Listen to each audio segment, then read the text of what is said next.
พร้อมแหละ เดี๋ยววันนี้เราจะมาแกะป๊อปมารุ่น Powerpuff Girl X Cry Baby กันนะจ๊ะไป ตึงหนูก็ทำเป็นขยับเฮ้ย เราแค่ขีดพลาสติกก่อนแล้วก็ไม่คมเลย นี่ฉันจะนั่งอย่างเงี้ยทุกวีถ้าเธอไปทำเร็วใช่ไหมอ๋อฉันไม่เปิดประตูมาแล้วจ้า สร้อย ซิงอะนะ นั่งเตียงสีชมพู ใช่สีชมพูมากๆเราต้องแกะกันก่อน เก็บสิ ต้องเก็บฝาไว้อย่างงี้ใช่ไหมแล้วก็แพ็คกลับบ้านนี้ ในสีเขียนไหมอุ้ย ไม่รู้ อุ้ยเธอเอาโชว์กล้องเลย นะจ๊ะ ต้องประมาณ พับก่อนพับก่อน อ๋อ มีแบบพับให้โชว์ด้วย ใช่นี่จ้า เดี๋ยวเอา1กล่องจาก69ป่ะ เดี๋ยวโอนเลย กล่อง 9เอาไหม สุ่มหนึ่งกล่อง อะไรนะ ขอสุ่ม1กล่ สุ่ อง มหนึ่งกล่อง เอาไหนที่ไม่บังหน้าแถวดิ คือ ถูกไหม ไม่บางคน ขอลองแบบว่าสุ่มมานี้แล้วได้อะไรอย่างงี้ได้ปะอยาก แถ ได้ ว ตัว ผม ไหน มาเลย ก็ ค่ะ ได้ ผมมาเลย ก็ได้ อ่ะ แล้วหยิบคนละกล่องแล้วเธอจะเอาตัวไหน พี่ซูชิก่อนเลย พี่เอาอันนี้ หยิบเลยแล้วแกะผมกัน คนแรกเราหยิบลำบากอ่ะ ยังพี่เอาอันนี้แล้วกัน โอเคเดี๋ยวเอาอันนี้ น้องแพลวเอาไหนจ้า เอาอันนี้แล้วกัน เราอ่ะ ไม่ได้ให้ค่ะให้แกะ ขอบคุณนะคะ ให้แกะก่อน แกะตรงนี้ แกะก่อน อยากได้ตัวไหน ดี๋ยว เราห้ามคิดเราห้ามดูเดี๋ยวมันจะไม่ได้หรรือเปล่า ไม่เราดูก่อน ดู นะ ก่ เรา อน ดูก่อน ว่า แล้ว เรา เราอยาก ก อายได้ ได้ตัวไหน เพราะหนูมีในใจแล้ว พี่อยากได้ บันนี่บอสซัม บันนี่บอสซัมหรอ ป่ะ พี่อยากได้น้อง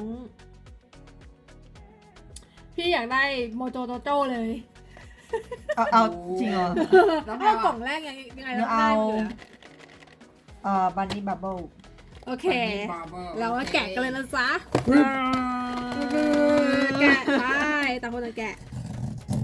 กล่องเสียไม่เป็นไรหรอก ไม่ พี่ เป็นไรแกะอย่างนี้ออกมาเลย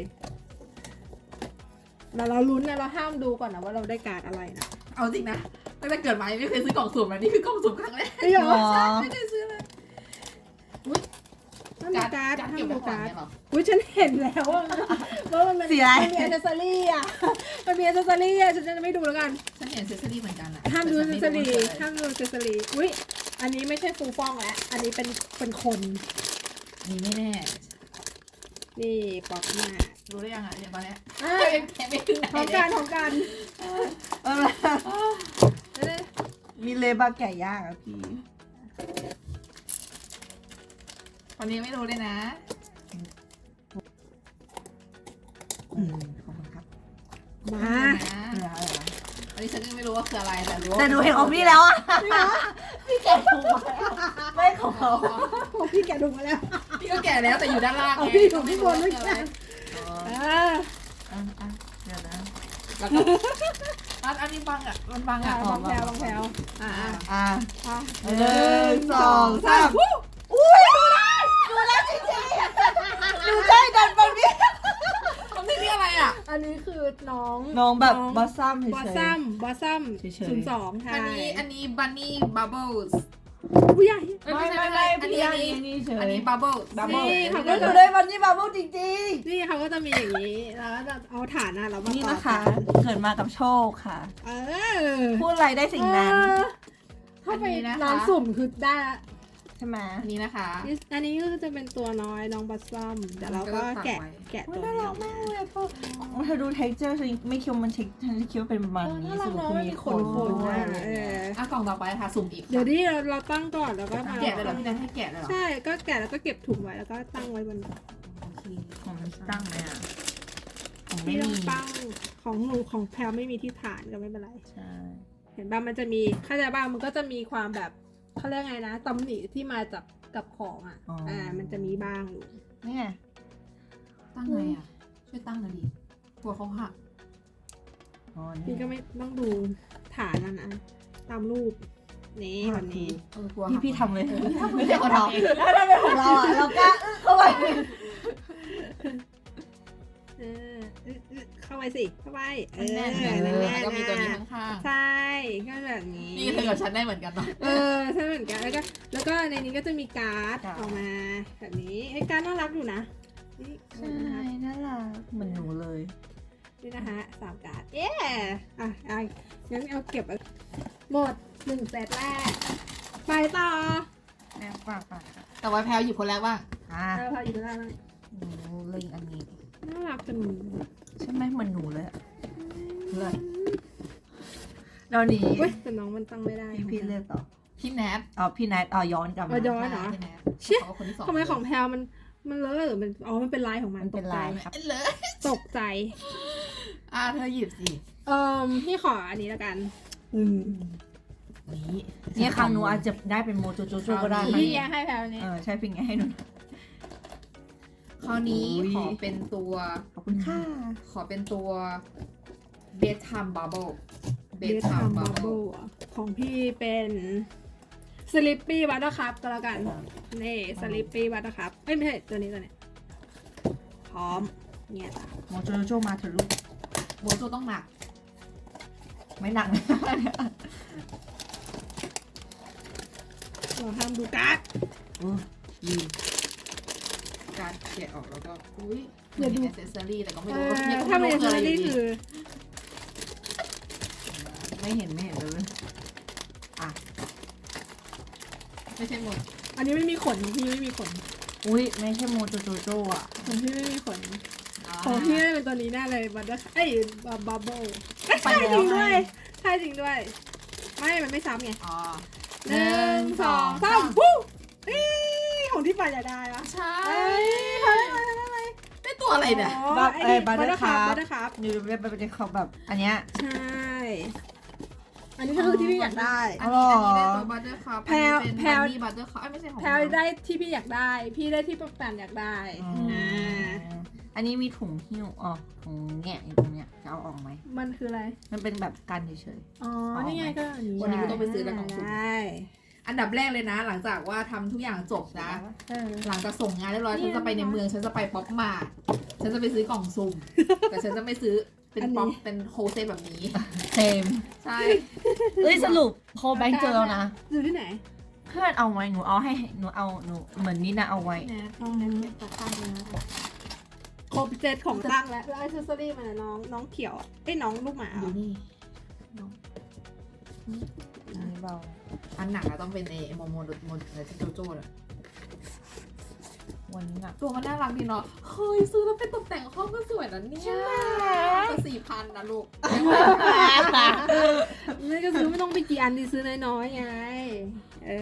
ไม่ แต่เป็นเซตมันสวยกว่านะ แต่ถ้าให้ดีพี่แนทต้องซื้อไอ้นั่นน่ะบล็อกที่มันไว้ใส่อะสวยเนาะ วันนั้นก็แพง พี่กำลังจะสั่งอยู่ ทำ300ปะ ไม่ถึง 299 อ๋อถ้าที่แพง 300หยวนปะ อ๋อของแท้เลยใช่ป่ะ ของแท้แพงไปไม่ซื้อ เอาซื้อแค่เฉพาะเป็นแบบธรรมดา พี่นี่คนแรก อ่า ไม่ใช่เธอเหรอ พี่คนที่2ว่ะ ได้ พี่เอาอันนี้แล้วกันอ่ะอะไร อ๋ออันนี้3มุมเมือง สองมุมมึง โมโจโจโจออกมาแน่นอน วันนี้เบาอ่ะ อันนี้เดาว่าเป็นบอสซัมที่เป็นกระต่าย ให้หนูว่าหนูอาจจะเป็นศาสตราจารย์ก็ได้ของห เป็น นู โพสเซอร์หนูเอาโพสเซอร์ใช่ อ๋อเธอ งั้นพี่เปลี่ยนงั้นพี่เอาเป็นเดอะเมเยอร์นะโทรศัพท์ อันนี้นี่แบบนายก นายกรัฐมนตรีเดินแล้วแบบ นายกเทศมนตรี อุ้ยหนูแพ้ได้แล้วครั้งนี้ ขาดแล้วโอเคกล่องมันน่ารักเนาะกล่องมันสวยมากเลย มันมีความแบบชมพูที่มันแบบมุกๆวาวๆด้วย จริง น่ารัก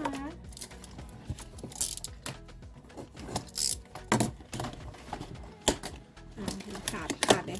ผมน่ารักดี อุ้ยอันนี้ไม่มีอ c เซสซอรี่เลยอ่ะ อุ้ย อุ้ย อุ้ย อุ้ยอาจจะเป็น แล้วมันตัวสูงด้วยอ่ะหรือโมโนโจโจ้อะ ไม่รู้ เนี่ยสูงด้วย ลูกกลัวสูง อุ้ยกันชื้น เอาฉัน แกะย่าง บอสซัมไป2ตัวแล้วเหลืออีก1ตัวหนูว่าจะได้บอสซัมอีกตัวนึง ใช่ จริงๆอะพี่อยากได้ศาสตราจารย์แต่ แต่ เป็นนายกก็ได้อะ ไม่เธออาจจะเป็นโมโจโจโจไม่ก็ศาสตราจารย์ถ้ากลัวสูงอ่ะ เอา เพ ยัง ราะว่าศาสตราจารย์มัน พร้อม 1 สอง 2 3 อุ้ยฉันได้ซีเคท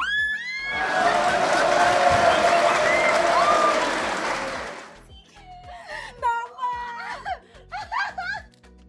เย้แต่เราไม่ได้อยากได้ซีเขียนไง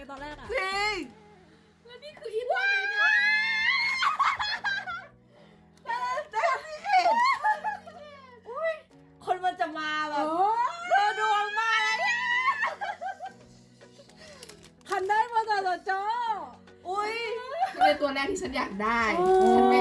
เว้ยนี่คือน้องมี บันนี่บอสซ่า ติดตา ใช่น้องมีขนมาด้วยน้องขนมาจากตัวน้องเฮ้ยแต่ด้วย ฉันไม่ถูกสักตัวเลยเนี่ย ฉันได้ซีเค็ดอ่ะ ฉันต้องไปอวดเพื่อนแหละ ใช่เอาจริง ฉันกำลังพูดกับเธอนะจะได้ไหมว่าจะได้ซีเค็ดแต่พี่ไม่ซีเรียสได้ ฉันพูดไงบ้าง ก็ด้ ฉันไม่อยากได้ซีอุ้ยฉันไม่อยากได้ซีเค็ดมันได้ไหมที่ฉันบอกอ่ะ เว้ยมันก็ต้องได้อีกสักตัวหนึงที่จะไม่ได้ใช่ไหมใน ใช่แสดงว่า ไปซื้อเพิ่มเอาไม่เป็นไร ว้าย ต้องซื้อเสียงเพิ่ม ไม่เป็นไรพี่เธอได้ซีเคทที่ตัวแพงกว่าชาวบ้านนะ ใช่อุ้ยนางมาซ่อมเดี๋ยวดูมาซ่อมหน่อยนะ คนมันจะมาน้องแบบคนรวยอ่ะ น้องแบบ เนี่ยเขาทำผักอ่ะทำผักอ่ะ ตัวละ2,500 โหดเลยนะ นี่ ไม่ราคาจริง นี่ เดี๋ยว คื เอา อ โม แบบ โจโจโจออกมาก่อน ของน้อง เป็น ปะ ตัวร้ายไงเธอเป็นตัวร้าย มันมีอีกตัวร้ายตัวหนึ่งที่ม่วงๆอะไรไม่รู้ว่า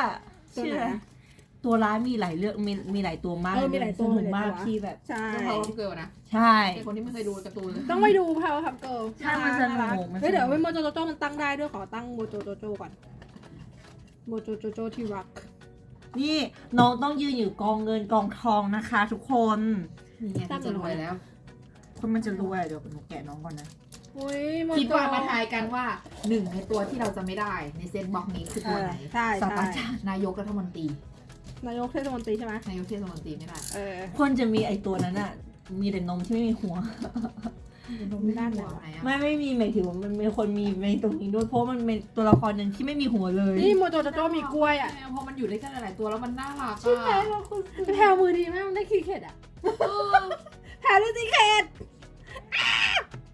อุ้ย เดี๋ยวมันตั้งยังไงอ่ะ ตั้ง ตั้ง นี้ บนนี้ เลย เลยเหรอ ใช่ตั้งบนเงิน ไอ้ นี่ไง ย่า เอ้ยฝั่งผิดต้องฝั่งนี้ มันเขี เป็ ย น น ฟังไหนอ่ะ ต้องอันนี้ไอตัวใช่เป็น ยาว ใช่ ไอ้ย่า power pop girl yes sir cry baby kiss boy ซ้ำตรงไหนที่บอกว่าซีเคทอะเรารู้อยู่แล้วเรา คือเหมือนกับว่าในกล่องมันจะพูดอยู่ว่าตัวนี้คือซีเค็ด อ๋อ วุลการดจะไม่เหมือนคนอื่น เห็นไหมการดจะมีความใสๆอันนี้คือการดจะมันๆใช่ไหมเดี๋ยวเห็นปะอันนี้มันจะใสๆอ่ะ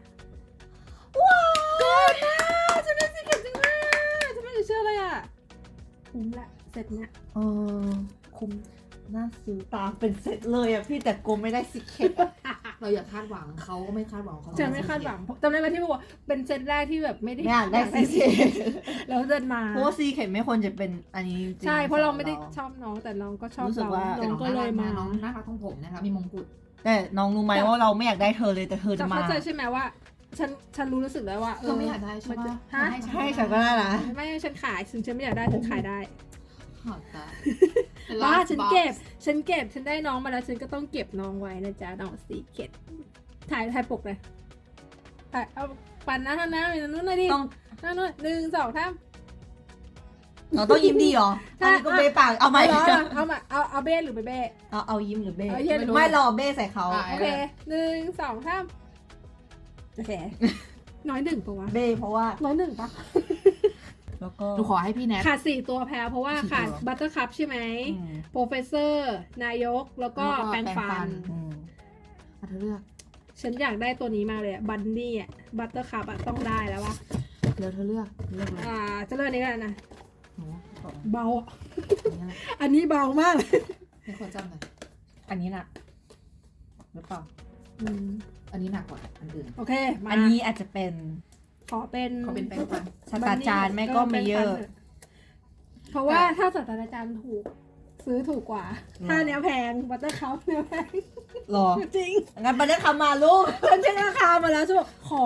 แบบขอเถอะ ไม่รู้คืออะไรแต่ได้บัตรเป็นสีชมพูก็มัน มันแบบ เออชมพูอันนี้คือชอบข้อดีคือการมีบัตรสีชมพูหมดเลย ใช่แล้วก็จะไม่แอบดูก่อนได้เพราะว่าเราไม่รู้ว่าเป็นตัวอะไร นะอ้าวก่อน อุ้ยมีอ c เซสซอรี่ด้วยอะอะไรวะไม่รู้เหมือนกัน อาจจะเป็น ศาสตรา เมเยอ จาร ร์ ย์ เปล่า ศาสตราจารย์ เฮ้ยหนู ไม่ก็ ทำไมมาติด น่าจะศาสตราจารย์ ว้ายอันนี้ตัวแข็งวะนี่ตัวแข็งวะแสดงว่าไม่ใช่ ขอให้แพลวได้แปรงฟัน เฮ้ยมันแกะไม่ได้ มันงัด แข็งเลย แกะไม่ ใครจะคิดว่าใครจะคิดวะพร้อมยังเออ อยาก ส เห็น วย อะไร สวยสวยสวย ขอบคุณค่ะ พร้อมหรือยัง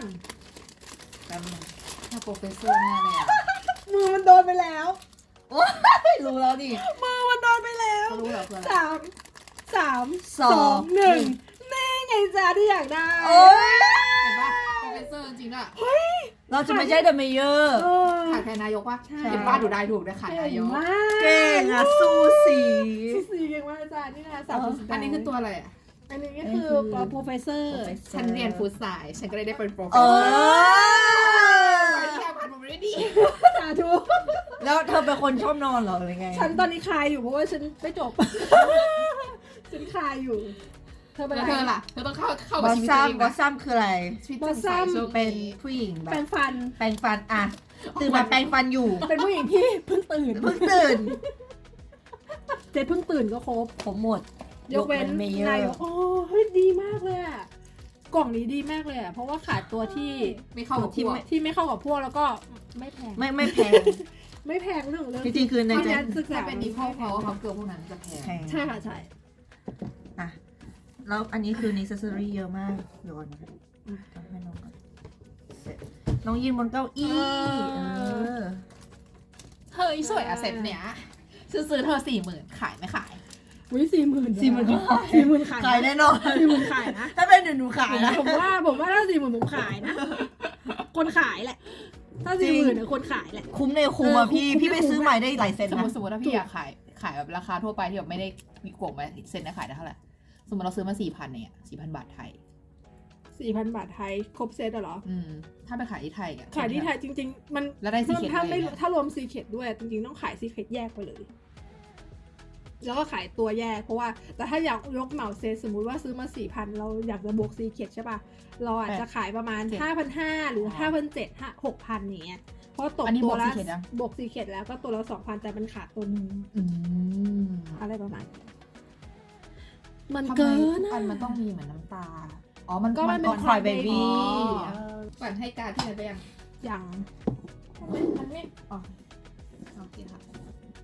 เนี่ยศาสตราจารย์ใส่สาร X ลงไปเนี่ยเธอใส่สาร X ลงไปเขาเลยเกิดมาสารหนอ ใช่ฉันเอา อุ๊ย คนที่ลืมเอาการดออกคือฉัน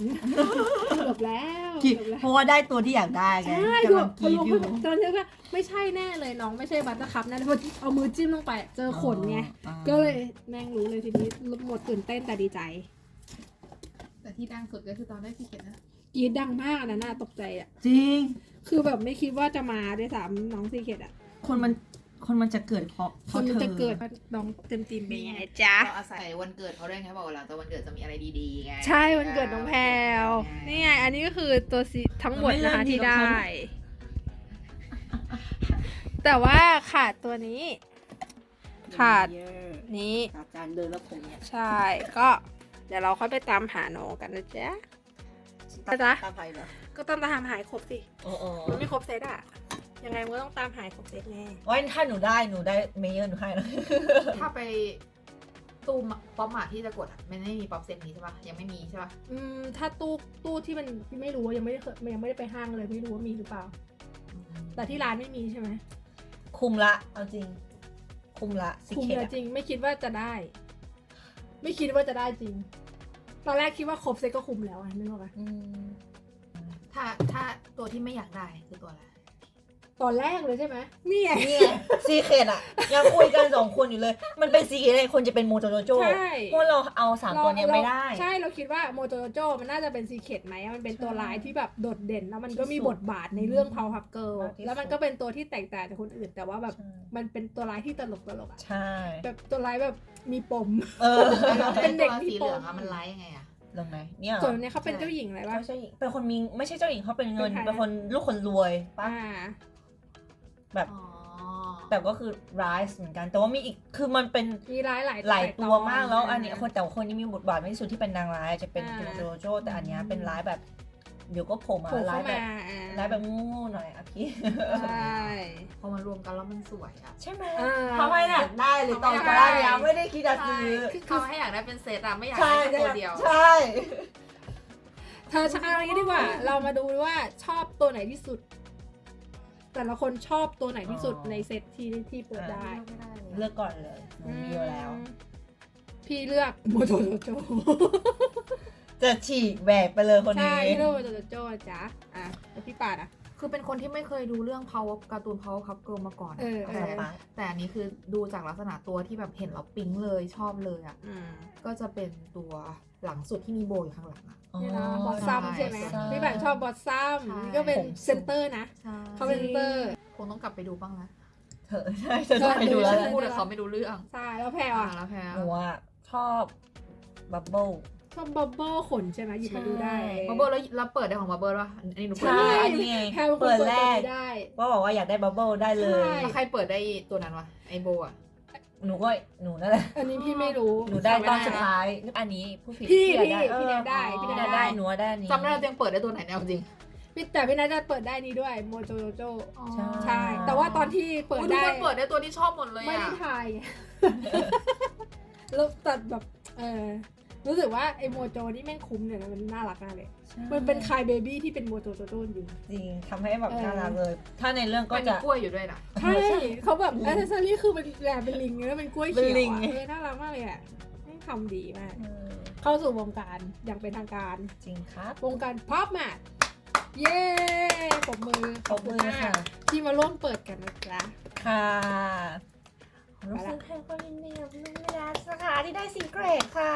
ขอบคุณน้องแพลวที่เปิดได้ซีเคร็ตนะคะถ้าไม่ได้น้องแพลวก็คงไม่ได้นะ ใช่ค่ะ ใครจะไปรู้ มือดีมาก ดวงใครดวงมัน เออ ใช่ ดีมากเลยอ่ะ เก่งมาก เอามือเองเอาขอโชคแบบนี้ไปเอาผู้ชายบ้างขอบคุณค่ะ เย้ ไปแล้วไป บ๊าย แล้ว บาย